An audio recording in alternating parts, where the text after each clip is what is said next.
apa kabar? Semoga Anda dalam kondisi sehat karena kini saatnya Anda menyimak berita Jawa Timur. Bersama saya Tabita Putri. Sejumlah berita pilihan akan kami sajikan kepada Anda. Berikut 3 berita utama hari ini. Pasca kerusuhan, suasana Surabaya kondusif. Namun siswa belajar daring sementara TNI patroli keliling kota dengan kendaraan lapis baja.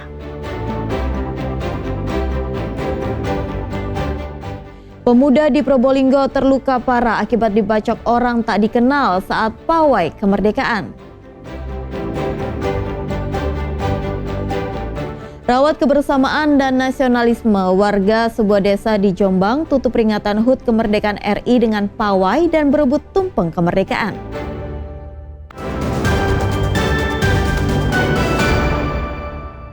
Kita awali berita hari ini. Pasca kerusuhan Sabtu malam lalu, kondisi Surabaya pada Senin pagi telah kondusif.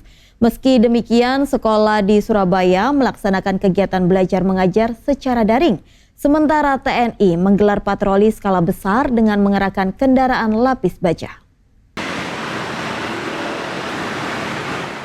Senin pagi 1 September 2025, suasana kota Surabaya telah kondusif meski terlihat sedikit lengang dibandingkan hari biasanya. Sementara untuk keamanan pelajar, Dinas Pendidikan Kota Surabaya mengeluarkan surat edaran agar siswa sekolah mulai PAUD, TK, SD hingga SMP melakukan kegiatan belajar mengajar secara daring.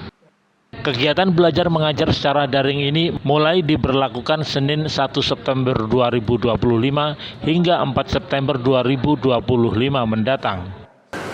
Ini adalah untuk menjaga anak-anak, keamanan dari anak-anak dan semua warga sekolah, maka Dinas Pendidikan atas instruksi Dinas Pendidikan Kota Surabaya, sekolah-sekolah yang ada di Surabaya khususnya di SDN KLSN 1 ini melaksanakan pembelajaran daring. Kalau dari Dinas Pendidikan sendiri memberikan edaran itu mulai tanggal 1 sampai tanggal 4, tapi tidak menutup kemungkinan kalau kondisi mungkin sudah bagus ya kita mungkin ada perubahan lagi. Tak hanya sekolah, dinas-dinas di Pemkot Surabaya juga mengeluarkan surat edaran agar ASN bekerja dengan pola work from anywhere. Surat edaran ini juga berlaku mulai 1 September 2025 hingga 4 September 2025. Sementara untuk menjaga kondusivitas kota Surabaya, sejak tanggal 31 Agustus 2025, TNI melakukan patroli skala besar keliling kota menggunakan kendaraan lapis baja. Patroli ini dipimpin langsung Pangdam 5 Brawijaya, Maijen TNI Rudi Saladin. Intinya rekan-rekan yang sedang melakukan patroli ini sifatnya menyapa masyarakat sekaligus menghimbau supaya masyarakat khususnya di kota Surabaya ini benar-benar bisa kondusif, sama-sama berupaya menjaga keamanan dan ketertiban di wilayah. Patroli skala besar yang dilakukan oleh TNI akan berlangsung secara berkelanjutan, memastikan situasi keamanan benar-benar kondusif. Wahyu Pratama dan Sri Rama melaporkan dari Surabaya.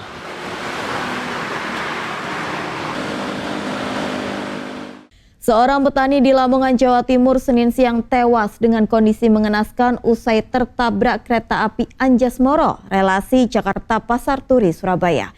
Diduga korban kurang waspada saat menyeberang jalur kereta api yang sedianya akan ke sawah.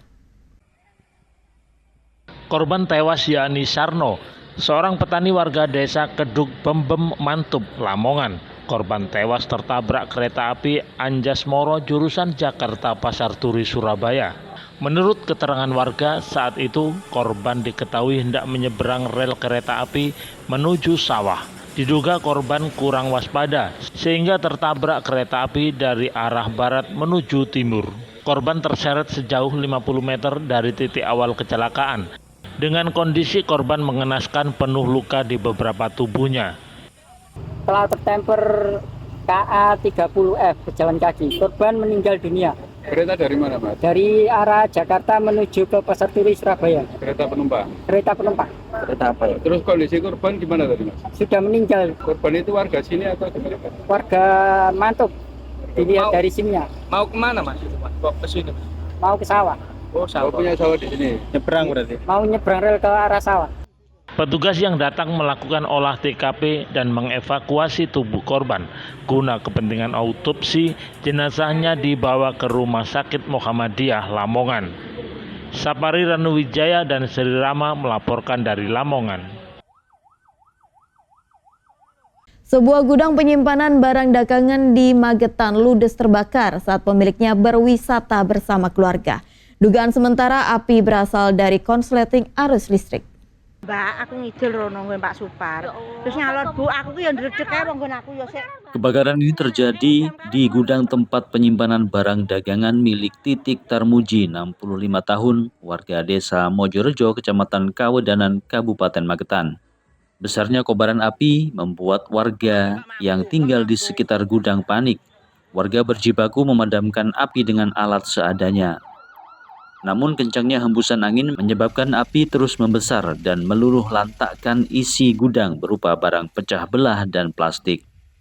Kebakaran ini pertama kali diketahui oleh warga, sebab pemilik rumah dan gudang yang setiap hari berjualan barang pecah belah dan plastik di Pasar Goranggareng sedang berwisata ke Telaga Sarangan. Dimulai dari sebelah rumahnya ada asap mengepul. Memang posisi rumah itu ditinggalkan oleh keluarganya pergi ke Sarangan. Jadi yang menunggu itu mantunya, saat ini mantunya itu pulang ke Tulung. Berlibur gitu? Iya, berlibur. Terus upaya yang dilakukan warga gimana, Bu? Upaya dilakukan warga ya tetap pakai mendobrak pintu, menyiram air dengan yang seadanya. Terus kebetulan tadi ditelepon damkar, serlok lokasi bisa meluncur. Tidak ada korban jiwa ya, Bu? Tidak ada korban jiwa. Penyebab apa dugaan sementara kebakaran? Sampai saat ini penyebab masih kami lakukan pendalaman, mengingat ini juga merupakan rumah tinggal dan berikut juga gudang. Namun kalau dilihat dari sisi dalam, karena memang banyak sekali bahan-bahan yang mudah terbakar. Mungkin konsleting listrik kemudian? Dimungkinkan juga bisa seperti itu, namun kami belum bisa menyimpulkan, mengingat masih dalam pendalaman kami, sementara kami konsentrasi dalam pemadaman saja. Dan saat ini kami juga mendatangkan dari pemadam kebakaran 2 unit, dan alhamdulillah api sudah dapat dikendalikan. Sulitnya akses menuju lokasi kebakaran menyebabkan mobil pemadam kebakaran sulit masuk.